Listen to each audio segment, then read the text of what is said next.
And good morning, everyone. Happy Friday here at CEO Effectiveness with the renowned Dr. Bill Anton and Dr. Gino Collura here. And, so Dr. Anton and I, we've been discussing this morning some of the facets that I think so many of our clients and the C-suite, some things that they deal with as far as how to find the right talent, the right team, and how to keep them, right? But that search for finding the right people that can push the mission forward, that can grow your business the way that you want to grow, I think presents some very real challenges. And Dr. Anton has some great insights that we want to share with you all as you wrap up your week. So Dr. Anton, what we're thinking about finding the right people, right? There's so many different assessments that are out there, and inventories and approaches and interview questions and interview processes.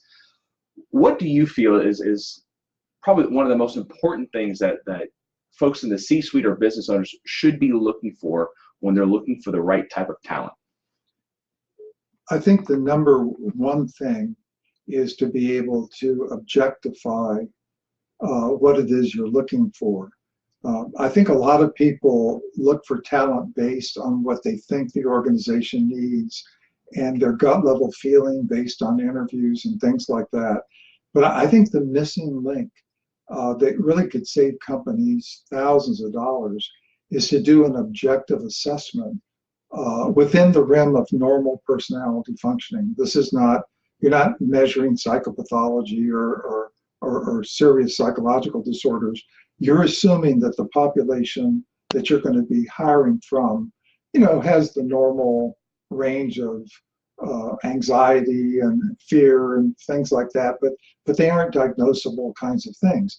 And so we use at CEOE probably the very best, one of the very best instruments of five-factor theory. It's called the NEO-PIR.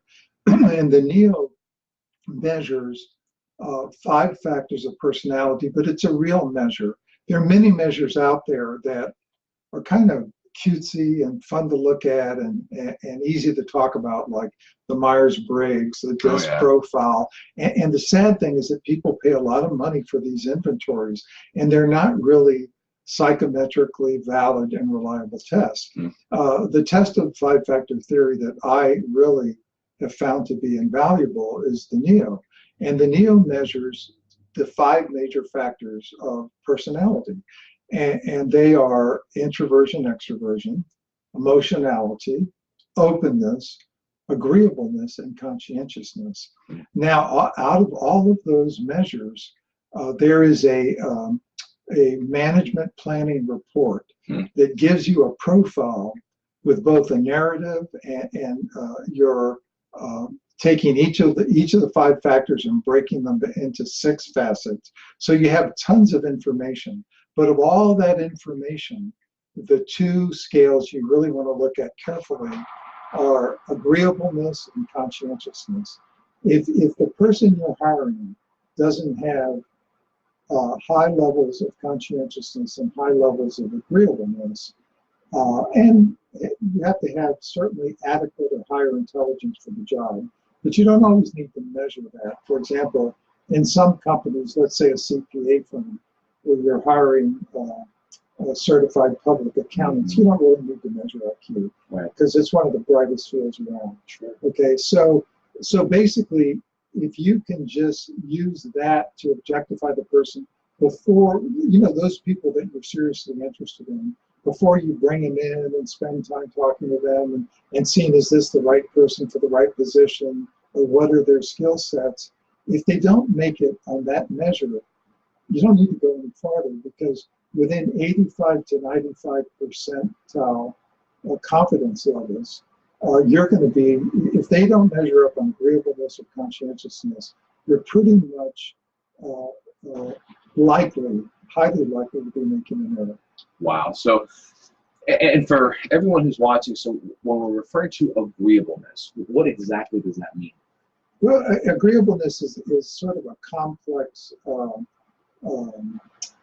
dimension with several attributes, but it has a lot to do with really sort of knowing yourself enough that every interaction with another human being is not one in which you, in a self-centered way, relate to yourself.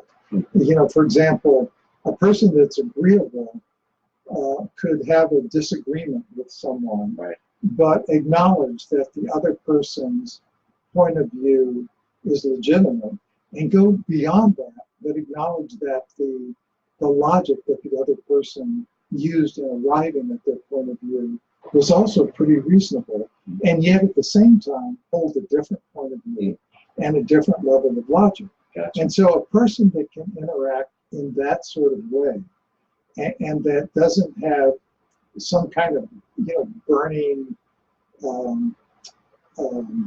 type of energy that's driving them to put everybody in the same box, Right. and to having the best people in every conversation, is really incapable of adaptability. And so if you're conscientious and agreeable, you can interact with the other, you can be a great part of the team, you can see the value in another person's logic and still disagree with their conclusions. And you know yourself enough that there aren't a bunch of unknown things about yourself that are causing you to distort things and to really add a burden to the organization that you are there to serve. So when we think about these sorts of assessments, right, the Myers-Briggs, the DISC assessment, these are things that, I don't want to say antiquated, right, but kind of the old guard. There's a lot of newer assessments with five-factor theory that can be much more effective. And five-factor theory is probably as old as they are, but the NEO is an assessment. Let's say that you're talking about thousands of university-based studies validating the predictability, the reliability. How sure are you that this measure is an accurate representation of this person? Right. With something like the Myers-Briggs, you have something that's interesting and fun to talk about. Right. It's like a picture of how you do on these 4 dimensions and how different people with different dimensions might see each other and relate. So it has a lot of heuristic value. Sure. But if you're hiring somebody and you don't know that person and you want to know how they're going to perform in your company without a lot of other information about them, right. Then I think you're making a big mistake not to use not use a psychometrically validated instrument like the NEO. The DISC profile is kind of like it's kind of like a flashy version of the NEO without the substantive science behind it. Gotcha. But they certainly were wise. Well, number one, the NEO is something that only a psychologist can administer. Right. So that immediately restricts. You can't, as a company, you can't buy it and buy 10,000 administrations and just give it to everyone and interpret yourself, even though you don't really have the knowledge base to do so. So the DISC is like, it's kind of like what we do a lot of things. It's a cheap and easy way of not doing the work and hoping for the best. Right. The NEO is a relatively inexpensive way of doing the work and greatly increasing the likelihood of success. And that is something, you know, for us here at CEO Effectiveness, we push for the NEO in every thing that we work with. Yeah, every week I talk to a company that tells me, look, we hire the best people, we base it on knowledge, skills, and ability. We interview their past employer. We hire people with outstanding job performance. Then we hire them, and they turn out to be a disappointment. But they're not a disappointment because they don't know what they're doing. And they're not a disappointment because they don't have the knowledge, skills, and abilities. They're a disappointment because they don't have the level of conscientiousness. They don't have the character. They don't have the level of self-knowledge and maturity to function and to put all of those wonderful attributes to optimal use for a company. And that is one of the main things that we strive for here. That's what we do. That's the big picture. Absolutely. Absolutely. So the idea of acquiring the right talent, so being objective, making sure we have the right type of assessment when we're actually working with finding the right talent. Now, once we think we have found the right talent, how do we keep the right talent? Right? Because I think a lot of folks in the C-suite and business owners, there's an issue with turnover, right? And I know it's a very loaded question, right? But once we have those results, we have that good gut feeling on that particular hire. What are some of the immediate action items that we should put into place to frame the relationship appropriately to make sure we keep that talent? Yeah, well, I think there are certain ways of behaving, like, for example, asking people, what are the conditions under which you work optimally? If a person has a very high level of drive and is very conscientious, and they report to a supervisor or a boss or an executive that's a hard pusher, then their performance is actually going to deteriorate in that context. So the ultimate answer to your question is that the person at the top of the organization has to know themselves well enough, either through objective assessment or through expert coaching by many of the top highly trained people in CEOE.